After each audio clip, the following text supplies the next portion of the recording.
Во овој момент кажувам дека представува измама тезата на Ковачевски или интеграција под бугарски диктат или изолација.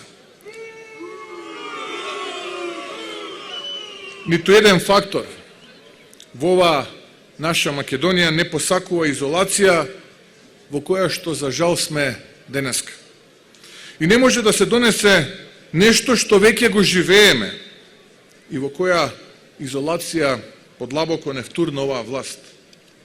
А она што е измама е фактот што кога Ковачевски ќе каже интеграција, всушност мисли уставни измени и прифаќање на бугарските диктати кои оваа наша Македонија и народ ги отфрла како понижувачки. Она што ме разочарува и треба нив да ги порази како личности е сервилноста која покажуваат пред светот.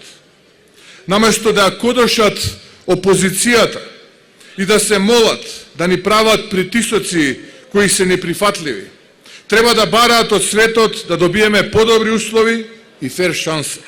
Треба Ковачевски како премиер да побара од истата Европска Унија Бугарија да примени барем неколку од над десетината правосилни пресуди од Судот за човекови права кои нотира кршење на правата на македонците во Бугарија.